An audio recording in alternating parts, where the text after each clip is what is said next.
ನಮಸ್ಕಾರ. Praise the lord. ನಿಮ್ಮೆಲ್ಲರಿಗೂ ದೇವರ ನಾಮದಲ್ಲಿ ನಾನು ನಿಮ್ಮನ್ನೆಲ್ಲರೂ ವಂದಿಸ್ತೇನೆ. ದೇವರ ವಾಕ್ಯ ಇವತ್ತು ನಮ್ಮೊಂದಿಗೆ ಏನು ಮಾತನಾಡಲಿದೆ ನಾವು ನೋಡೋಣ. 1 ಕೊರಿಂಥದವರಿಗೆ ಬರೆದ ಪತ್ರಿಕೆ 14ನೇ ಅಧ್ಯಾಯ 33ನೇ ವಚನವನ್ನು ಓದ್ಕೊಳ್ಳೋಣ. ಇದು ಸಣ್ಣ ವಾಕ್ಯವೇ. ದೇವರು ಸಮಾಧಾನಕ್ಕೆ ಕಾರಣನೇ ಹೊರತು ಗಲಿಬಿಲಿಗೆ ಕಾರಣನಲ್ಲ. ನಾವು ನೋಡ್ರಿ, ಮನುಷ್ಯರಾದವರು ಅನೇಕ ವಿಷಯಗಳಲ್ಲಿ ಗಲಿಬಿಲಿ ಆಗ್ತಾ ಇರ್ತೀವಿ.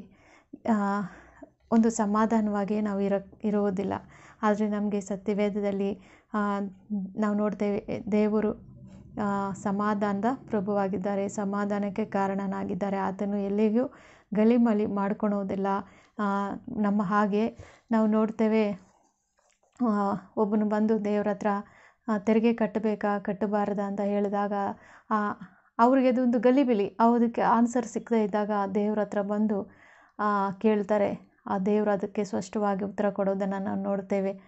ಅದು ಗೌರ್ಮೆಂಟಿಗೆ ನೀವೇನು ಕೊಡಬೇಕು ಅದನ್ನು ಕೊಡ್ರಿ, ದೇವ್ರಿಗೆ ಏನು ಕೊಡಬೇಕು ಅದನ್ನು ಕೊಡ್ರಿ ಅಂತ ಸ್ಪಷ್ಟವಾಗಿ ದೇವರು ಸತ್ಯವೇದದಲ್ಲಿ ನಾವು ಹೇಳೋದನ್ನು ನೋಡ್ತೇವೆ. ಮತ್ತು ಸೃಷ್ಟಿಯ ಬಗ್ಗೆ ಕೂಡ ನಾವು ನೋಡ್ತೇವೆ, ಅನೇಕರಿಗೆ ಅನೇಕ ರೀತಿಯಾದ ಒಂದು ಗಲಿಬಿಲಿಗಳು ಇದುವರೆಗೂ ಇದೆ. ಸೃಷ್ಟಿ ಹೇಗಾಯಿತು ಅಂತ ಕೂಡ ಅವ್ರಿಗಿನ್ನೂ ಸ್ಪಷ್ಟವಾಗಿ ಗೊತ್ತಿಲ್ಲ. ಆದರೆ ಸತ್ಯವೇದ ನಮಗೆ ಸ್ಪಷ್ಟವಾಗಿ ಹೇಳ್ತದೆ ಸೃಷ್ಟಿ ಹೇಗಾಯಿತು ಅಂತ. ಎಷ್ಟು ಚೆನ್ನಾಗಿ ಅರ್ಥಗರ್ಭಿತವಾಗಿ ನಮಗೆ ಅದು ತಿಳಿಸಲ್ಪಟ್ಟಿದೆ ಸತ್ಯವೇದ. ಅನೇಕ ಸಂಬಂಧಗಳಲ್ಲಿ ಕೂಡ ನಾವು ಕುಟುಂಬದಲ್ಲಿ ಕೂಡ ಒಂಥರ ಗಲಿಬಿಲಿಗಳಿರ್ತವೆ. ಆದರೆ ಸತ್ಯವೇದದಲ್ಲಿ ಒಂದೊಂದು ವಿಷಯ ಬಗ್ಗೆಯೂ ಸ್ಪಷ್ಟವಾಗಿ ನಮಗೆ ಕಲಿಸುವಂಥದ್ದಾಗಿದೆ. ಸಂಬಂಧಗಳು ಹೇಗಿರಬೇಕು, ಕುಟುಂಬಗಳು ಹೇಗಿರಬೇಕು, ಮಕ್ಕಳಿಗೆ ಜೀವಿಸಬೇಕು, ಯಾವ ರೀತಿ ಹಣದ ವಿಷಯದಲ್ಲಾಗಲಿ ಪ್ರತಿಯೊಂದು ವಿಷಯದಲ್ಲಿ ಕೂಡ ನಮಗೆ ದೇವರ ವಾಕ್ಯ ಸ್ಪಷ್ಟವಾಗಿ ನಮಗೆ ಬೋಧನೆ ಮಾಡುವಂಥದ್ದಾಗಿದೆ. ನಾವು ನೋಡ್ತೇವೆ, ಒಂದು ವ್ಯಭಿಚಾರಿಣಿಯನ್ನು ಫರಿಸಾಯರು ಯಾಜಕರು ಆಕೆಗೇನು ಮಾಡಬೇಕು ಅಂತ ಗಲಿಬಿಲಿ ಆಗಿದ್ರು.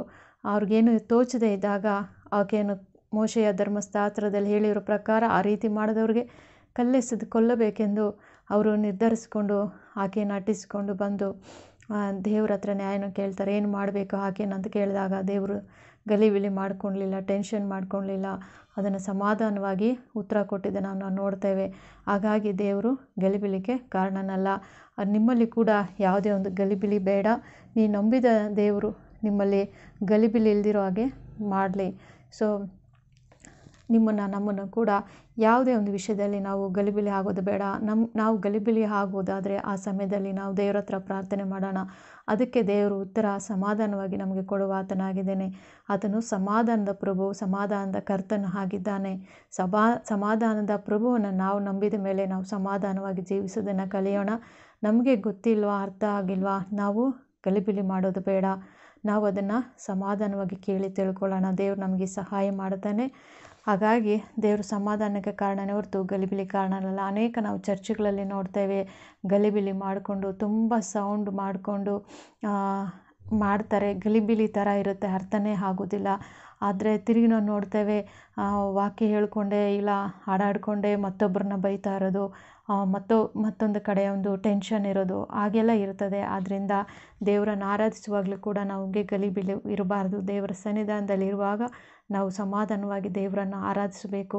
ಯಾವುದ್ರ ಬಗ್ಗೆಯೂ ನಮ್ಮ ಚಿಂತೆ ಇರಬಾರ್ದು, ನಮ್ಮ ಮನಸ್ಸು ಇರಬಾರ್ದು. ಅಲ್ಲಿ ಹೋದ ಮೇಲೆ ನಮ್ಮ ಮನಸ್ಸೆಲ್ಲ ದೇವರ ಹತ್ರ ಇರಬೇಕು. ದೇವರನ್ನು ಆರಾಧಿಸುವಂಥದ್ದು, ದೇವರನ್ನು ಸಮಾಧಾನಕರವಾಗಿ ನಾವು ಸ್ತುತಿಸುವುದು, ವಾಕ್ಯವನ್ನು ಕೇಳುವಂಥದ್ದಾಗಿರಬೇಕು. ಯಾಕಂದರೆ ದೇವರು ಸಮಾಧಾನದ ಪ್ರಭುವಾಗಿದ್ದಾನೆ. ಹಾಗಾಗಿ ನಾವು ಗಲಿಬಿಲಿ ಮಾಡ್ಕೊಳ್ಳೋದು ಬೇಡ. ಈ ಒಂದು ವಿಷಯದಲ್ಲಿ ದೇವರು ನಮಗೆ ಸಹಾಯ ಮಾಡಲಿ. ತಲೆಬಾಗಿ ನಾವು ಪ್ರಾರ್ಥನೆಯನ್ನು ಮಾಡ್ಕೊಳ್ಳೋಣ. ಪರಿಶುದ್ಧನಾಗಿರುವ ಸ್ವಾಮಿ, ನಿಮಗೆ ಸ್ತೋತ್ರ ಅಪ್ಪ. ದೇವರೇ ಅಪ್ಪ, ನೀನು ಜ್ಞಾನದಿಂದ ಸ್ವಾಮಿ ಈ ಲೋಕವನ್ನೆಲ್ಲ ನೀನು ಸೃಷ್ಟಿ ಮಾಡಿದೆಯಪ್ಪ. ಈ ಲೋಕದಲ್ಲಿರುವುದೆಲ್ಲವೂ ನಿನ್ನ ಒಂದು ಮಾತಿನಿಂದ, ನಿನ್ನ ಜ್ಞಾನದಿಂದ ಆಗಿದೆಯಪ್ಪ. ನೀನು ಸರ್ವೋತ್ತಮನ ಸ್ವಾಮಿ. ತಂದೆ, ನೀನು ಗಲಿಬಿಲಿ ಕಾರಣನಲ್ಲ, ಗಲಿಬಿಲಿ ಮಾಡಿಕೊಳ್ಳೋದಿಲ್ಲ ಅಪ್ಪ. ಅದನ್ನು ಸ್ಪಷ್ಟವಾಗಿ ಕ್ಲಿಯರಾಗಿ ನೀನು ದೇವರೇ ಉತ್ತರ ಕೊಡುವುದನ್ನು ನಾವು ನೋಡಿದ್ದೇವೆ ಸತ್ಯದಲ್ಲಿ. ಎಲ್ಲಿಯೂ ರಾಜ ಇಷ್ಟು ಚೆನ್ನಾಗಿ ಅಪ್ಪ ನೀನು ಅದಕ್ಕೆ ಅಪ್ಪ ಉತ್ತರಗಳನ್ನು ನೀನು ಹೇಳುವ ದೇವರಾಗಿದೆಯಪ್ಪ.